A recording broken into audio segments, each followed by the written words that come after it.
Hey everybody, it's Tripl-L coming in with the light novel sales video where we look at light novel sales. As according to Oricon, one of the trackers over in Japan, this week we see we see a consistent pattern here with Sword Art.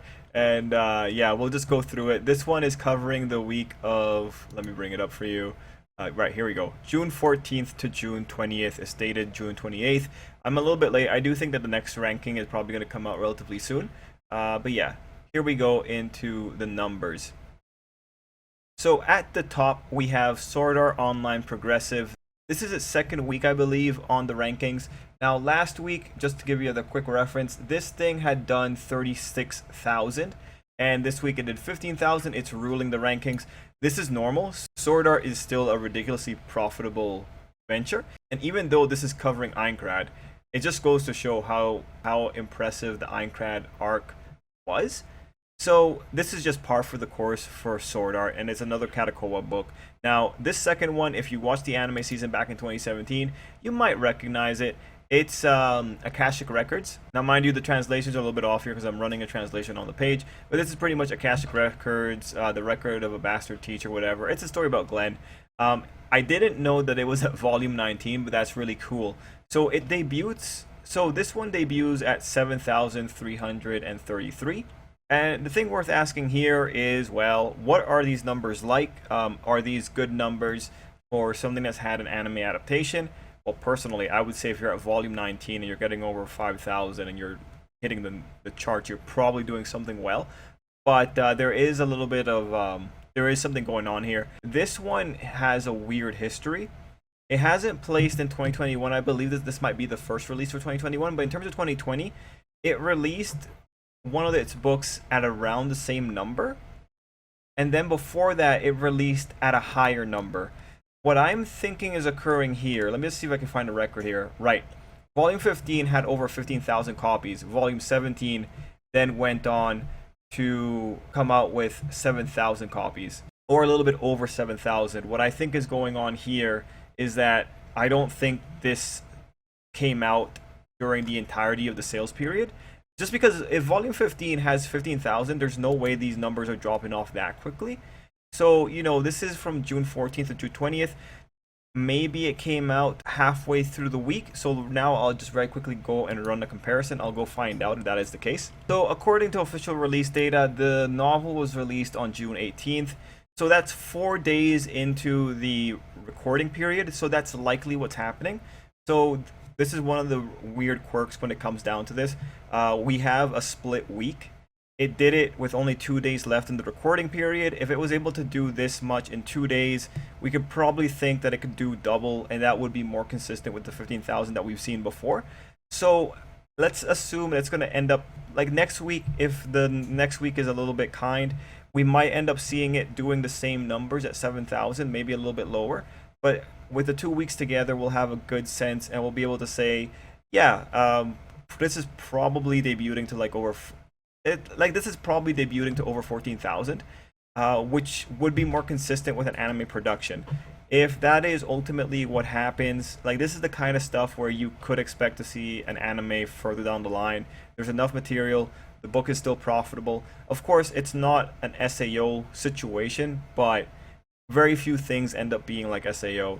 And for this one, I guess like one thing that's worth pointing out is that this one isn't an isekai. So actually pretty cool that it could still stand up. Given that the market trends towards isekais, well, it might be trending away a little bit now, but it's still isekai domination.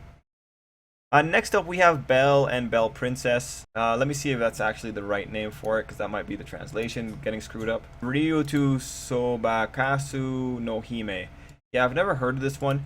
Given it doesn't have a volume attached to it, it might be new. Let me just do a quick search on this one. Okay, this is a movie production. So to give you a synopsis here, Suzu, 17-year-old high school student living in a rural village with her father. For years, she has only been a shadow of herself. One day, she enters a virtual world of 5 billion members, and she becomes Belle, a world-famous singer. Belle soon meets with a mysterious creature with whom she embarks on a journey of adventures and love in their quest of becoming who they truly are. Okay, so this looks like it's a movie production. It looks like this is maybe a tie-in light novel. Let's see if I can find more data. Yep, this novel is based on the theatrical release, and the theatrical release is coming July 16th. And let's see. This novel was written by someone who wrote Summer Wars. So there's the pedigree. It's cool to see a movie tie-in getting some sales. That's pretty cool. I'm not really too familiar with the movie scene when it comes to light novel adaptations, but in general, 6,000 is pretty good. Then we have Osamake coming back. Now Osamake has been on the charts. Definitely was there last week. This is, as much as I don't like it, this is par for the course. Osamake is profitable. There is an audience. At this rate, you're probably going to end up getting a second season. Not even worth questioning it at this point. It's just a matter of when it shows up. Now at number 5, oof, that's a big title. This is not my genre. I'm not into it. Since I became a decoration queen, I decided to secretly go work. I will defeat the fake saint with the rabbit. It's not my thing. I'm sure other people will enjoy it. Worth pointing out that this is still Kadokawa. Yeah, actually, everything's Kadokawa. It's Kadokawa dominance. Like, this is what happens when you have a monopoly. Then we have 86. So 86 is still on the charts. This is actually pretty cool. I'm pretty happy for 86 still being here. 86 still being able to hold is great if you want a second season. So at this point, across the 2 weeks, it's sold 14,000. And I do believe 86 also might have had a late week last week. So that is great. I'm all for it. We move on. We have 7 Magic Swords, Rule 7. Let's see if that's the right title.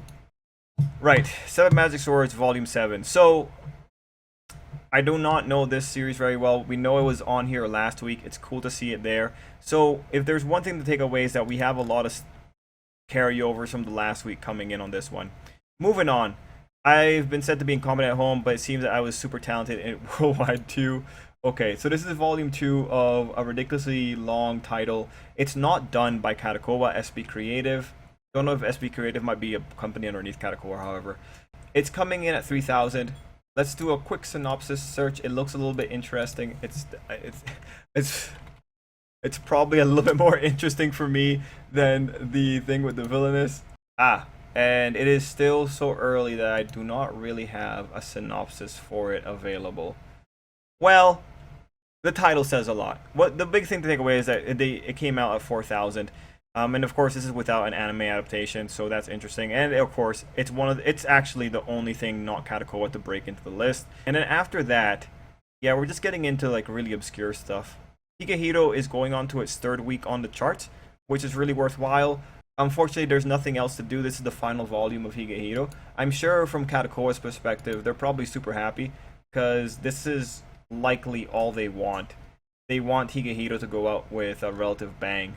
Anywhoozers, those were the top 10. Pretty good stuff. If anything debuted this week, it's probably going to be selling less than 3,000. Higehiro also, we know that this is like a full week number. So, good stuff overall. The barrier of entry for this week was 3,700, roughly in terms of estimates. What else can we really say about the listing? There's a lot of carryovers. It is worth pointing out that the One Piece novel has fallen off, but we'll have to see if the One Piece novel, I think it's One Piece Heroines, if it comes back, just because the Shonen Jump novels, they sell consistently throughout the year, so we'll have to see if they come back at some point and dethrone Kadokawa. But overall, those were the sales for this week. A lot of familiar faces. Guys, let me know what you thought down below. If you're a fan of Akashic Records, let me know how you feel about these numbers. Again, keep in mind that Akashic Records most likely is selling more than the 7,000. It's just because of the split week recording issue. Anyway, everyone, thanks for watching. Until next time, I hope you have an absolutely great day, and I hope you enjoyed this very quick light novel walkthrough.